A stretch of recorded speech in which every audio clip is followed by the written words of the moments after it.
Assalamualaikum warahmatullahi wabarakatuh. Sekarang contoh terakhir dari steady flow devices, ya. Jadi peralatan-peralatan yang bekerja berdasarkan hukum termodinamika 1 untuk aliran tunak. Heat exchanger, ya. Contoh, soal maksud saya, jadi R134A didinginkan dengan air di dalam kondensor, ya. Kondensor ini fungsinya sebagai heat exchanger atau penukar kalor, ya. R134A memasuki kondensor dengan laju 6 kg per menit, berarti ini bagian in, ya, I, dan keluar pada 70 derajat Celcius. Ya, 1 megapascal 70 dan keluar dengan suhu 35 derajat Celcius. Air pendingin masuk kondensor 300 kilopascal 15 derajat Celcius, kemudian keluar pada 25 derajat Celcius. Jadi untuk sistem heat exchanger ini ada 2 jalur, ya, dan tidak bercampur, ya. Beda dengan mixing chamber. Jadi kalau mixing chamber itu fluid yang masuk itu bercampur, kalau di heat exchanger tidak, mereka melalui jalur masing-masing, tidak bercampur. Yang bertukar itu hanya kalornya saja, ya. Jadi pertanyaannya, hitung laju aliran massa air pendingin, kemudian hitung laju aliran kalor dari refrigeran ke air pendingin, ya. Ya, tentu saja kalor itu akan berpindah dari suhu tinggi ke suhu rendah. Jadi fluida, ya, karena yang didinginkan adalah R134A, tentu saja kalornya akan berpindah dari R134A menuju ke air. Nah, skemanya seperti ini, ya. Ini R134A yang masuk panas, kemudian keluar, ya, 35 derajat Celcius. Kemudian air dingin yang masuk 15 derajat Celcius, kemudian keluar 25 derajat Celcius. Sementara pertanyaannya adalah berapa laju aliran massa air pendingin. Jadi air pendinginnya ini berapa supaya didapatkan suhu keluar 35 derajat Celcius, maksudnya seperti itu. Kemudian berapa laju aliran kalor dari refrigeran ke air pendingin. Jadi berapa kalor yang lepas dari sini menuju ke air. Nah, untuk sistem seperti ini kita harus hati-hati. Ketika menganalisis sistem keseluruhan ini, jadi gabungan antara air pendingin dan air dengan yang didinginkan, ya, maka tentu kita mengasumsi keseluruhan sistem di luar sini diisolasi. Jadi untuk yang keluar tidak ada. Tetapi ketika kita menganalisis bagian ini, maka tentu saja tidak boleh kita katakan ini diisolasi, karena kalau ini diisolasi kan fungsinya bukan lagi sebagai heat exchanger, tidak ada pertukaran kalor. Jadi itu yang kita harus hati-hati. Kemudian, nah ini dia kesetimbangan energinya, ya. Jadi air, ya, ada keluar, ada masuk.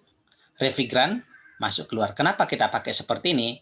Kalau ini kok keluar masuk, ini masuk keluar. Ingat, air itu masuknya dingin, keluarnya panas. Jadi bahasa kita di sini total kalor yang diterima oleh air sama dengan total kalor yang dilepas oleh refrigeran. Berapa total kalor yang dilepas oleh refrigeran, ya, atau laju pertukaran kalor antara refrigeran dan air adalah, jadi kalau air itu ini yang out lebih tinggi daripada yang masuk, sementara refrigeran yang masuk lebih tinggi daripada yang keluar. Jadi itulah kenapa ini kok ketukar-tukar. Ya harusnya kalau out semua, tapi ini kan tidak.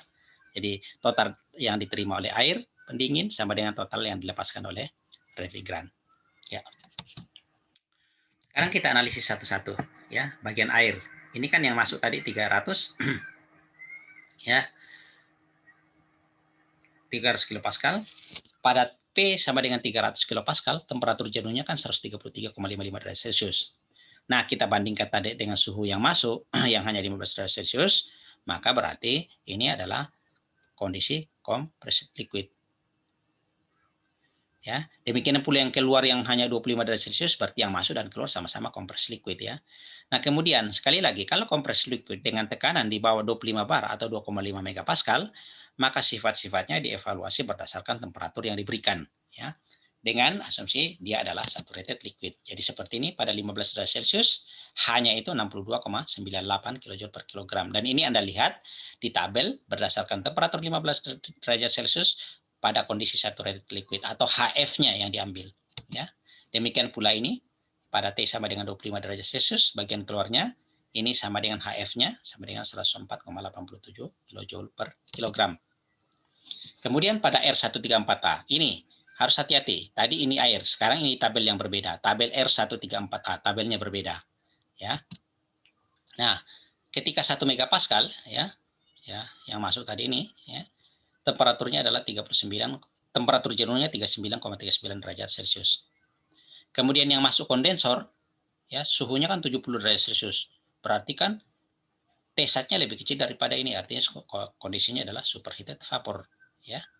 Nah, berdasarkan kondisi superheated vapor, Anda masuk ke tabel superheatednya R134A, berdasarkan tekanan 1 megapascal, temperatur 70 derajat Celcius. Kita dapatkan H-in-nya untuk R134A adalah 302,34 kJ per kilogram. Kemudian, ini karena tekanannya sama, kemudian ini temperaturnya 35 derajat Celcius, ternyata kan untuk yang keluar itu, ini ya, ini adalah kompres liquid ya. Kompres liquid. Nah, kebetulan di tabel R134A ini tidak ada kompres liquidnya, maka ini Anda cukup melihat di tabel berdasarkan temperatur yang ada, 35 derajat Celcius, cari HF-nya. HF-nya 98,78 kJ per kilogram. Nah, berdasarkan data-data yang ini, ya, ini kita bisa masukkan di mana M dot airnya kan ada tadi, ini jadikan konversi ke ini, boleh konversi kilogram per menit, per detik, boleh tetap seperti ini ya. Nah, ini. Jadi ini hasil yang Anda dapatkan setelah hitungan tadi ya. Jadi M dot-nya air kita dapatkan seperti itu. Karena tadi M dot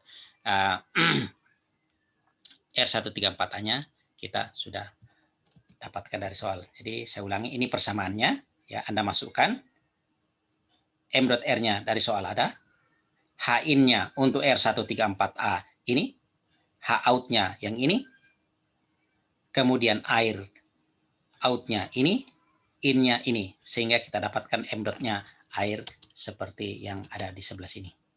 Nih, ya. Kemudian laju perpindahan kalor dari R134A ke air. Berarti yang kita analisis adalah yang di bagian di dalam sini, ya. Yang bagian dalam sini.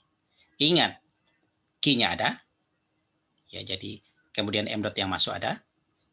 Kemudian jadi saya ulangi, sistem kita cuman yang ini. Persamaan kalor kan harusnya kan Q dot min W dot sama dengan M dot H exit min M dot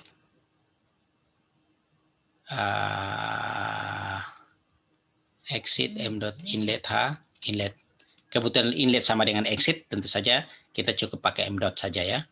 Nah, cuman karena pada heat exchanger tidak ada kerja, maka ini sama dengan 0 ya. Berarti kan Q dot sama dengan M dot dikali H exit min H inlet. H exit yang mana? Yaitu yang R134A. Ini kalau pakai Q dot. Kalau mau pakai Q kecil saja, ya kita kalikan aja ini. Kita kurangkan antara H exit dan H inlet untuk R134A. Ya, R134A. Yang kita sudah dapat tadi hasilnya. Ya. Jadi kita tinggal masukkan. Ya.